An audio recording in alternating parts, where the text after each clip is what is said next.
everybody, Jacqueline here. Welcome to my channel. Today's workout is per request, hamstring and glute focused. So this is what I would do on a day where I am just purely focusing on hamstrings and glutes. If you like my channel and you're enjoying the content that I provide, please hit subscribe, like, let me know in the comments what you'd like to see more of. I am a personal trainer. I've been a personal trainer for 20 years. I'm also a group fitness instructor. I love what I do and I love to inspire others. So let me know what you think. Enjoy the workout. I love nothing more than getting started with the hamstrings. So I will have worked out a little bit of a warm up. So 5 minutes, 10 minutes, range of motion, perhaps on a bike, on an elliptical, or just doing motions without weight. First thing I'm going to get to is single leg deadlifts. One of my favorites, and it's part of a warm-up for my heavier weights on a regular deadlift. When I'm doing my workouts for my hamstrings, my glutes, particularly my leg workouts, I like to go barefoot. I have a neutral foot, so I don't have pronation, supination going on. So that is a fortunate thing. But even if I did, personally, I would try really, really hard to do what I could barefoot. I find that then I'm going to be working the little muscles at the bottom of my feet, but you do you. You do what your physio or your practitioner has told you to do based on your body mechanics. So when I'm doing any leg workout, I always think about a tripod on my foot. So my foot is my tripod. So I have my baby toe, my big toe, and my heel always firmly connected to the floor. And then I will have a micro bend in my knee, always, for my stiff-legged deadlifts. So never do anything hyperextended. So always keep those little tips in mind. Time for single leg deadlifts. If you need to hang on to a wall and just use a single arm, you can go ahead. Make sure that the weight is close to your body as you go down. You have a micro bend in your knee, and you slowly lower with the weight close to your leg. You keep your back nice and flat and your hip hinging.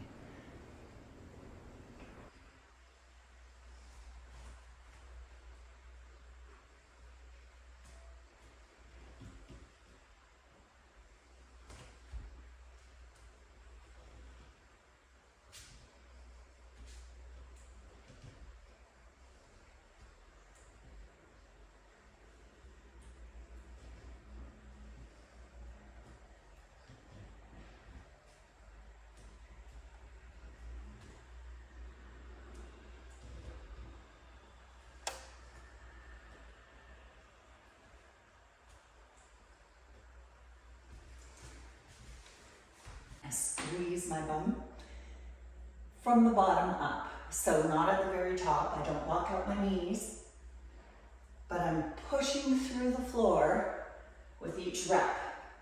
Pushing through my feet with each rep. Keeping my bar really close to my legs. And I purposely reset my shoulders so that they stay down and back the entire time.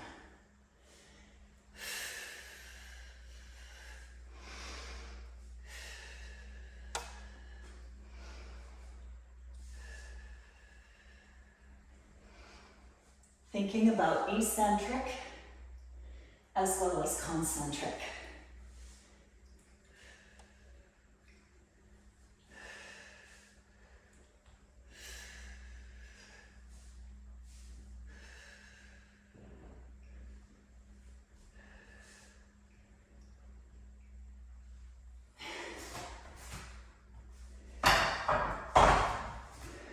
There we have it. So I do 2 sets of my single leg deadlifts, and I'll do 2 sets of my RDLs, both feet on the floor. I'm trying very hard not to use this hip for momentum, and I'm squeezing my butt, pushing my feet into the floor. for 15 reps. And I'm going to do that on both sides.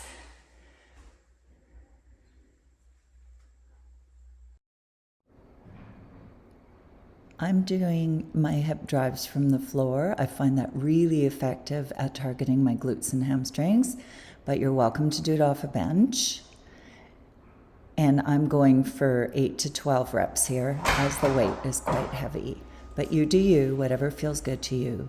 If you put your feet under your knees, you're going to obtain more glute activation. And if you have your feet a little further out, you'll get more hamstring activation.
I would be completely remiss if I did not include some sort of lunge in training the glutes and hamstrings. So I'm going to do a Bulgarian split squat. So that is probably on the more difficult side, but they really, really target your glutes, hamstrings, and quads. So taking one leg back and up, it also works your balance. And having your other foot placed squarely on the floor and leaning slightly forward, you're going to target your hamstrings and your glutes. And you're going to make sure that your knee does not go in or out and that it tracks straight along the middle of your foot.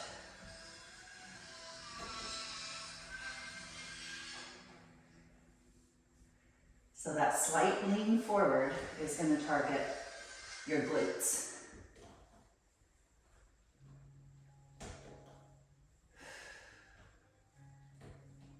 If you find this too difficult, you can do a stationary lunge. But again, make sure that you're leaning ever so slightly forward so that you can target that glute. Your hips are square, your shoulders are back and down. Or what you could do is a heel elevated, so foot elevated lunge. But always make sure that slight hinge forward from the hips is present. And you will target those hamstrings and glutes big time. So there you have it. And you're not going to get away doing a workout for the butt and the hamstrings without a booty bend. So this is targeted mainly for the glute meat. So we've worked the max, we've worked the minimum, and now we're going to work the meat. So enjoy the booty band. The burn is phenomenal. The placement of the booty band, important for intensity levels. So I have a TRX band. They're quite intense. I have the light band. You can put a band above the knee for less resistance, below the knee for a little more resistance, and around the ankle for maximum resistance. So you choose wisely for yourself. You can also carry weights. I'm going to do this whole thing without weights, just because I know I'm going to feel it. So there's a little sequence that I do here. So what I'm going to do is get into a semi-squat, and then I'm going to go 5 one way,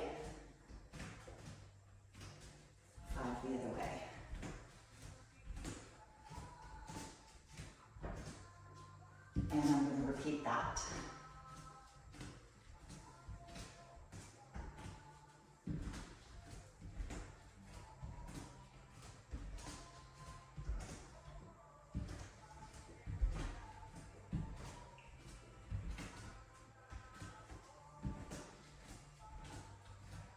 Until it burns.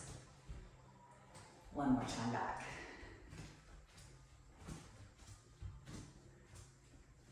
And now I've got sufficient burn. So now what I'm going to do is I'm going to stand on one leg, so this taxes my balance, and I'm going to push out with my toe probably at about a 45-degree angle. I'm engaging my glute. This works the standing leg more than this one, trust me.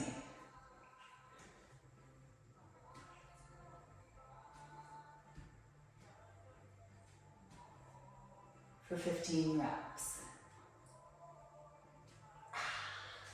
Burn.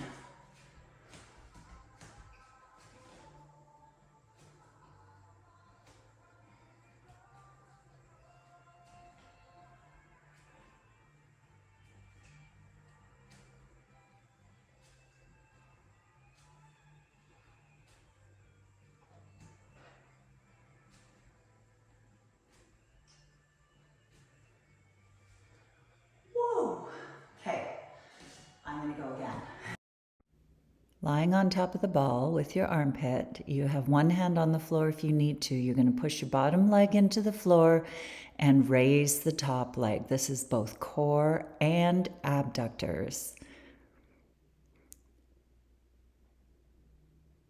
15 reps per side.